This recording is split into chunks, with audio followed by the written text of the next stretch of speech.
Hello and welcome everybody to Veranda IAS. मेरा नाम है वीर प्रताप सिंह एंड साथियों I welcome you all to this interesting session जो कि एक एक्सटेंशन है of the another session that is the राष्ट्रकूटर्स, गुर्जर प्रतिहार एंड द पाला रूलर्स। मतलब हर्षवर्धन के बाद जो ये तीन साम्राज्य बन के आए उन्होंने भारत के इतिहास का नक्शा ही बदल दिया, क्योंकि उनके समय पे जिस पावर और जिस इंटेंसिटी के साथ उन्होंने लड़ाई करी, किसी बाहर वाले ने कभी जुर्रत नहीं की थी भारत के अंदर आने की।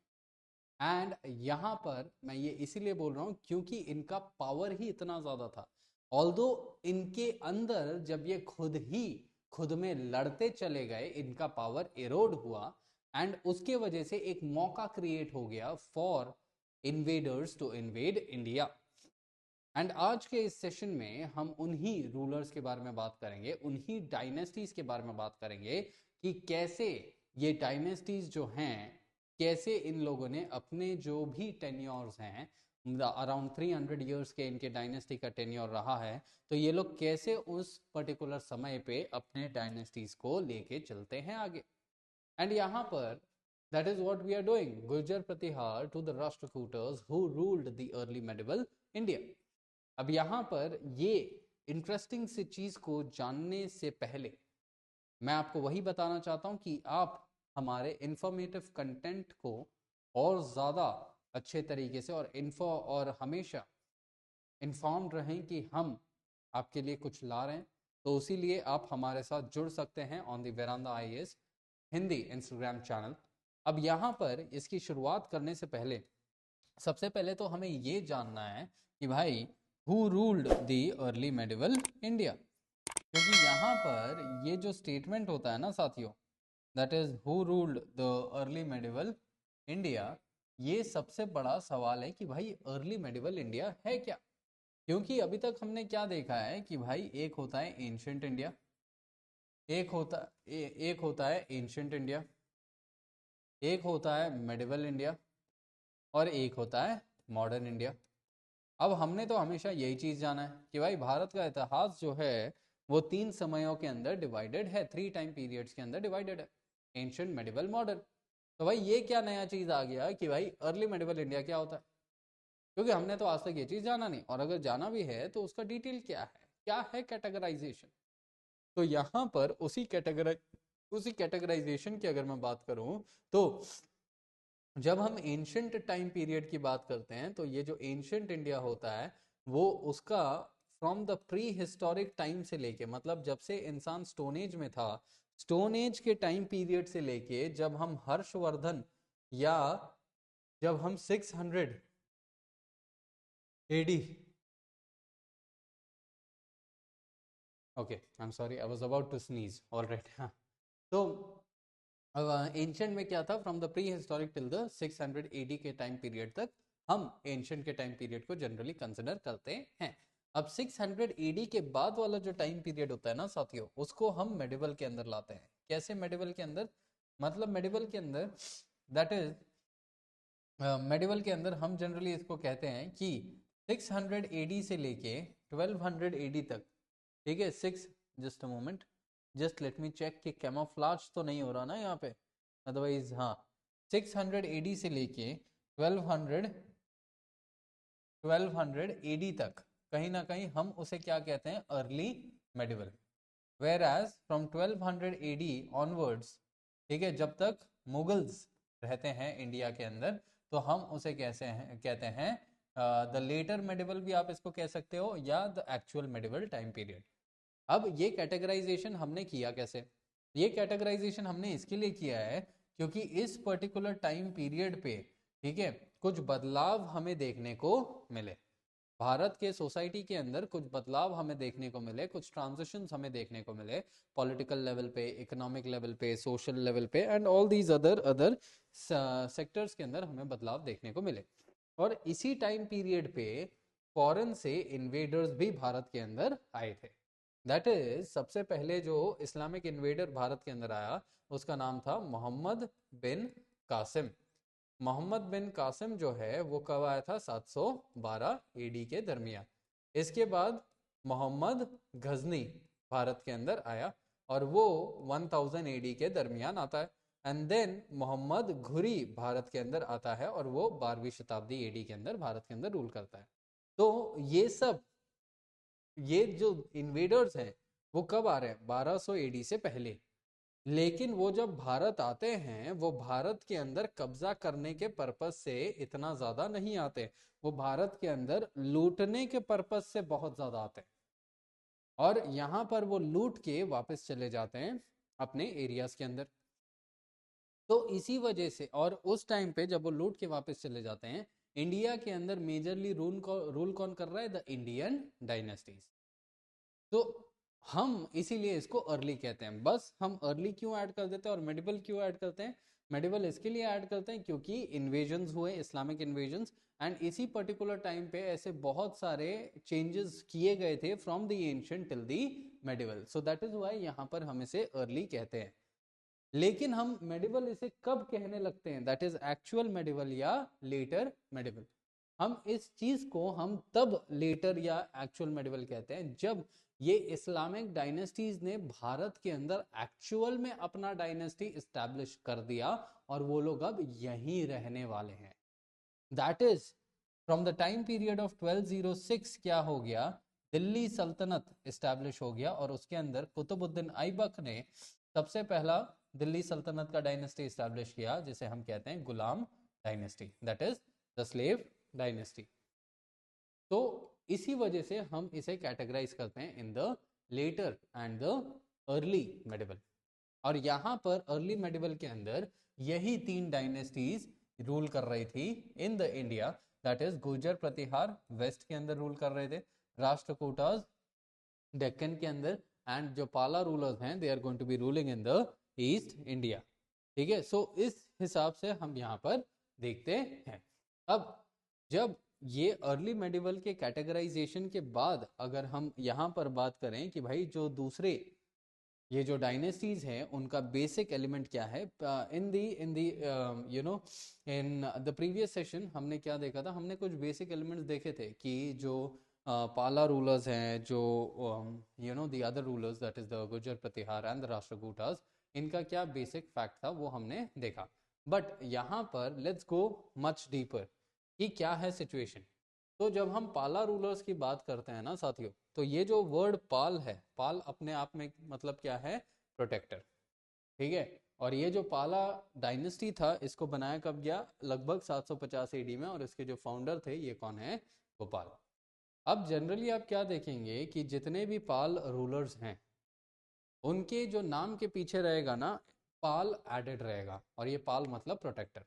लेकिन इसका मतलब ये नहीं होता है कि सारे ही पाल रूलर्स के पीछे जो नाम है, मतलब सारे ही जो पाल, मतलब सारे ही रूलर्स या कोई भी रूलर्स भारत में जिसके नाम के पीछे पाल PALA लगा हुआ है वो पाला रूलर साम्राज्य का ही रहेगा? नहीं, कुछ ऐसे रूलर्स भी थे जो गुर्जर प्रतिहार के थे जिनके नाम के पीछे पाल लगा हुआ था, लेकिन वो पाला रूलर्स के नहीं थे, वो तो गुर्जर प्रतिहार के थे। सो यहाँ पर कहने का मतलब क्या है कि जो भी पाल रूलर्स रहेंगे उनके नाम के पीछे तो पाल लगा ही रहेगा, लेकिन जो जो भी रूलर्स जिनके नाम के पीछे पाल लगा रहेगा वो 100% पाला डायनेस्टी को ही बिलोंग करते हैं, ऐसा नहीं है, वो कोई और डायनेस्टी को भी बिलोंग कर सकते हैं। लेकिन पाला डायनेस्टी के जितने भी रूलर्स हैं उनके नाम के पीछे पाल लगा हुआ है, ऐसा कहा जाता है अकॉर्डिंग टू जीनोलॉजीज। तो दिस इज देयर। अब ये जो पाला रूलर्स हैं, ठीक है, इन्होंने अपना एरिया ऑफ इन्फ्लुएंस कहाँ पर था? In the eastern India. अब ईस्टर्न इंडिया में उस टाइम पे क्या है? आज के ज़माने का बिहार है, झारखंड है, वेस्ट बंगाल है, बांग्लादेश है, थोड़ा बहुत असम है। तो ये एरियाज के अंदर इन्होंने इस्टेब्लिशमेंट किया, और इनका जो स्टेट लेवल का पेट्रोनेज वाला रिलीजन था दैट इज बुद्धिज्म। ठीक है, तो दैट इज देयर। ये जो पाला रूलर्स हैं they were the followers of Buddhism, और बुद्धिज्म के भी हम क्या देखते हैं? अलग अलग पार्ट्स होते हैं। बुद्धिज्म में अलग अलग पार्ट्स मतलब क्या हो गया? एक तो हो जाता है the Hinayana Buddhism, Hinayana Buddhism, और ये आप देख सकते हैं मेरे दूसरे वाले सेशन में जिसमें मैंने बुद्धिज्म और जैनिज्म के बारे में बात किया हुआ है। एक हो जाता है हिनायान बुद्धिज्म, दूसरा हो जाता है महायान बुद्धिज्म, तीसरा हो जाएगा Vajrayana Buddhism, Vajrayana Buddhism, and चौथा हो जाएगा थेरावाद बुद्धिज्म। अब ये जो बुद्धिज्म के एस्पेक्ट्स थे, हीनायान बुद्धिज्म के अंदर जनरली कहा जाता था कि कोई भी आप जो है बुद्धा के इमेजेस वगैरह को, मतलब बुद्धा के जो स्कल्पचर्स हैं, आप उसको वर्शिप नहीं कर सकते हो, आप सिर्फ बुद्धा के सिंबल्स को वर्शिप कर सकते हो। दैट इज, बुद्धा के सिंबल्स क्या थे? उनका बोधि ट्री, देन फीट, ठीक है, ये सब चीजें, लोटस, ये सब क्या है? बुद्धा के सिंबल्स हैं, तो आप उसे वर्शिप करो। वेर एज यहाँ पर महायान बुद्धिज्म वाले लोग कहते थे कि हम बुद्धा के आइडल्स भी बनाएंगे और बुद्धा के आइडल्स को भी वर्शिप करेंगे। वेर एज जो वज्रयान वाले सेक्ट हैं वो कहते हैं कि हम बुद्धा के आइडल को तो वर्शिप तो करेंगे, लेकिन बुद्धिज्म के अंदर ही एक तंत्र वाले एस्पेक्ट को भी लेके आएंगे कि हमारे जो भी एजेंडाज हैं वो जल्द से जल्द फुलफिल हो। और थेरावाद बुद्धिज्म भी कहीं ना कहीं हीनायान बुद्धिज्म के प्रिंसिपल्स के ऊपर फॉलो करता है, लेकिन वो उतना ज्यादा कट्टर तरीके से फॉलो नहीं करता। उसके अंदर थोड़े बहुत एडिशंस हीनायान के हैं एंड थोड़े बहुत एडिशंस महायान वाले एस्पेक्ट के हैं। हाउएवर थेरावाद आज के टाइम में इतना ज्यादा प्रेवालेंट नहीं है। तो ये जो पाला रूलर्स थे ये मेजरली महायान और तांत्रिक, दैट इज वज्रयाना कम्युनिटी को फॉलो करते थे। और इन लोगों ने क्या किया, क्योंकि ये लोग बुद्धिस्ट हैं तो इन लोगों ने स्टेट पेट्रोनेज बुद्धिज्म को दिया।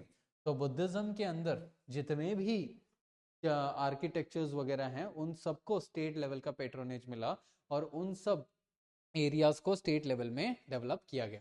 अब उन्हीं में से कुछ चीजें क्या हैं? यूनिवर्सिटीज। मतलब क्या है कि ये जो बुद्धिज्म है ना, ये बुद्धिज्म ये एक साइंटिफिक स्कूल को फॉलो करता है। मतलब बुद्धिज्म कहता है कि वो कोई भी ऐसी अंधविश्वास को फॉलो नहीं करेगा, मतलब वो साइंसेस को फॉलो करेगा।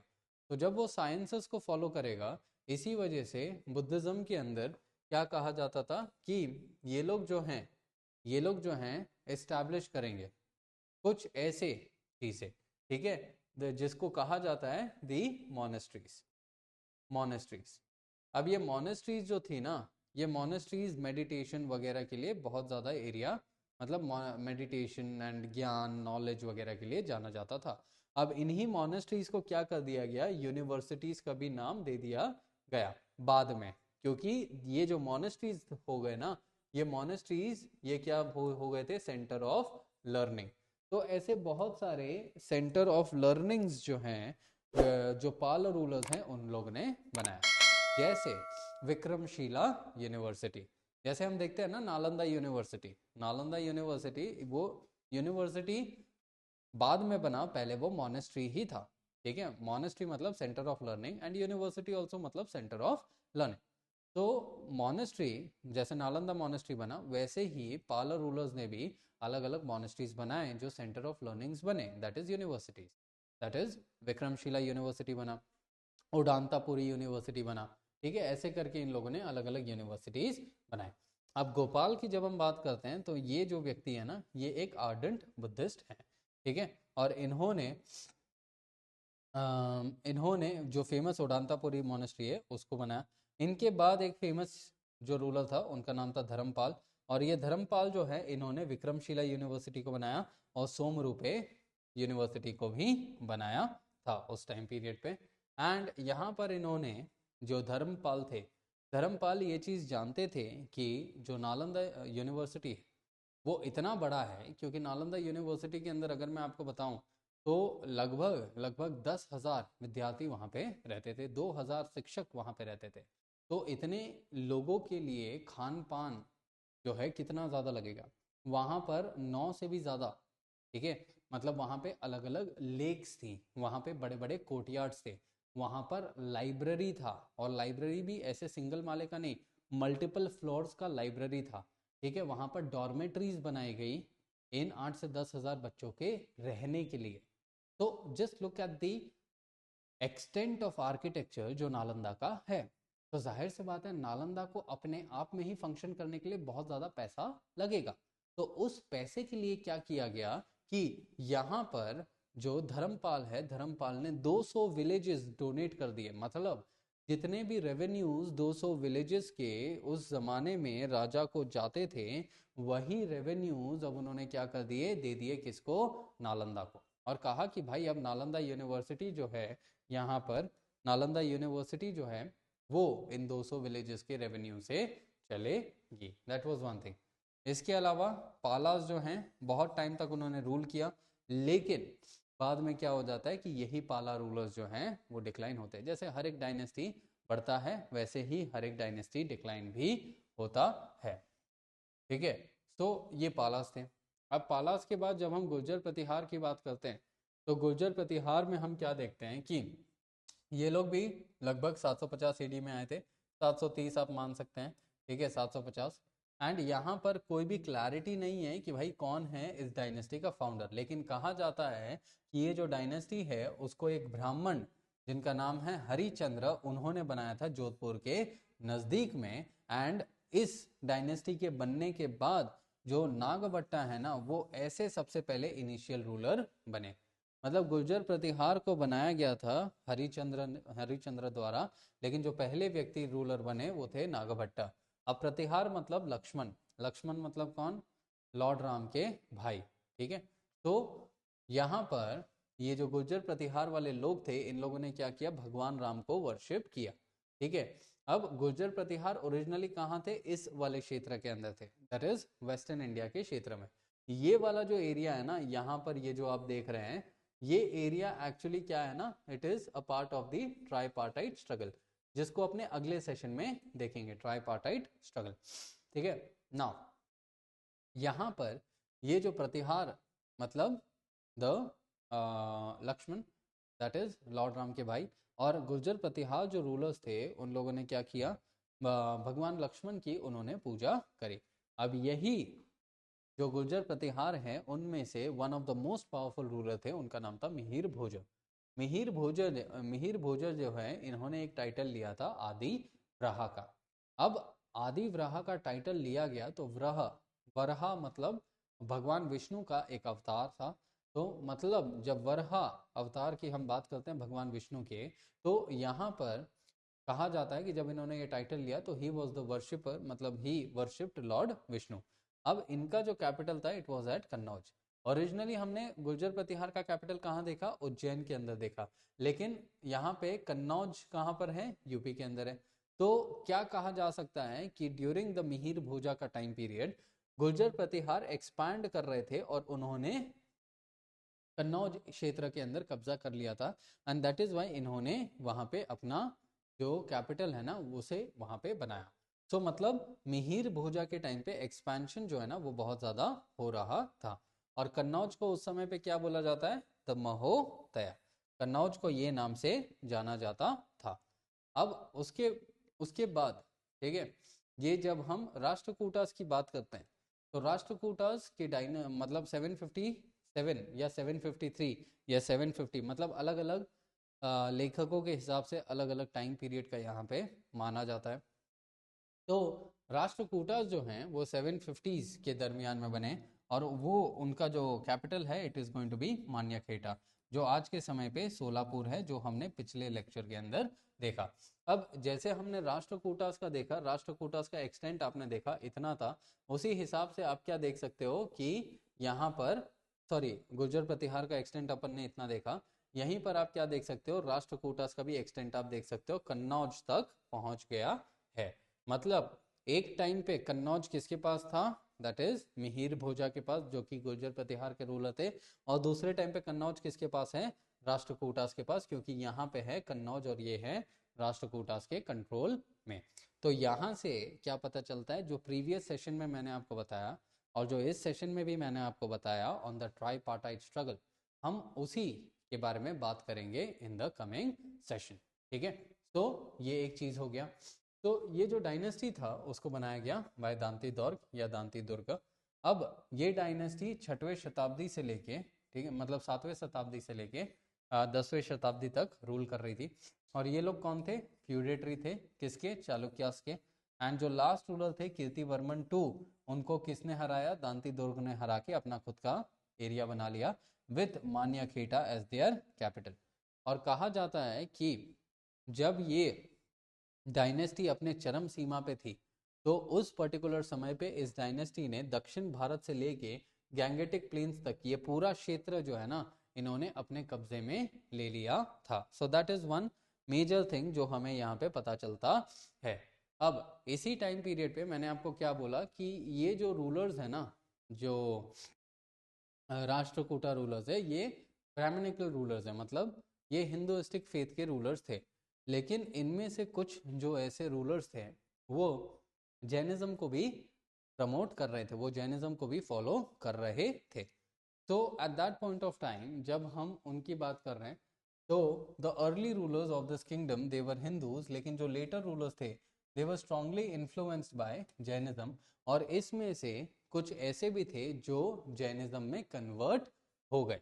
ठीक है, अब ये एक स्टेटमेंट याद रखना साथियों कि नॉर्थ इंडिया के अंदर, ठीक है, इस पर्टिकुलर समय पे दोनों ही जैनिज्म एंड बुद्धिज्म डिक्लाइन हुए, लेकिन साउथ इंडिया के अंदर बुद्धिज्म जो था वो डिक्लाइन हुआ, वेरस जैनिज्म जो था वो थोड़ा बढ़ा। जैसे आप यहाँ पर देख सकते हैं कि जैनिज्म को प्रमोट किया गया था। अब यहाँ पर एक व्यक्ति थे जिनका नाम था कृष्णा वन। कृष्णा वन ने बहुत ही ज्यादा एक एवॉल्व्ड आर्किटेक्चर की यहाँ पे रचना की थी, और वो था डेक्कन इंडिया में, दैट इज महाराष्ट्र। आपने महाराष्ट्र के अंदर एलोरा नाम का जो केव है ना, उसको आपने सुना ही होगा। अब ये जो एलोरा नाम का केव है, इसके अंदर जो एलोरा नाम का जो केव है जो औरंगाबाद डिस्ट्रिक्ट में आता है, ठीक है, उसके अंदर क्या किया गया, मतलब a total of 34 caves are there in the Ellora, और उन 34 केव्स में से एक गुफा है जिसको कहा जाता है केव नंबर 16। उस केव नंबर 16 में कृष्णा वन ने एक ऐसे मंदिर की निर्माण करी जिसको कैलाशनाथ टेम्पल कहा जाता है। और ये मंदिर आज के ज़माने में, ठीक है, विश्व के अंदर बहुत ही ज़्यादा नामचीन मंदिर है, क्योंकि इस मंदिर को इस तरीके से बनाया गया है कि it is in a top down approach, और ये एक मोनोलिथिक मंदिर है, मतलब इसको एक ही पत्थर से इतने बड़े मंदिर को बनाया गया है। और हमेशा आप देखते रहोगे कि कोई भी स्ट्रक्चर्स जो होते हैं उसको नीचे से ऊपर बनाया जाता है, लेकिन ये एक ऐसा स्ट्रक्चर था जिसको ऊपर से नीचे की तरफ बनाया गया, means in a top down approach. तो ये इस वजह से ये मंदिर बहुत ज़्यादा फेमस है।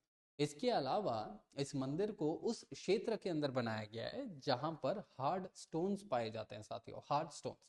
अब सोचिए कोई भी अगर हार्ड स्टोन होता है तो वो हार्ड स्टोन आज के समय में अगर अपने को कोई हार्ड स्टोन वाला पहाड़ तोड़ना, और इसे पहाड़ के बीच में बनाया गया, ठीक है, पहाड़ को काट के बनाया गया है, और अगर कोई भी हार्ड स्टोन को आज के टाइम में पहाड़ के इधर से हटा के अगर हमें कुछ बनाना है तो हमें उसे ब्लास्ट करना पड़ता है, हम हाथ से नहीं तोड़ सकते।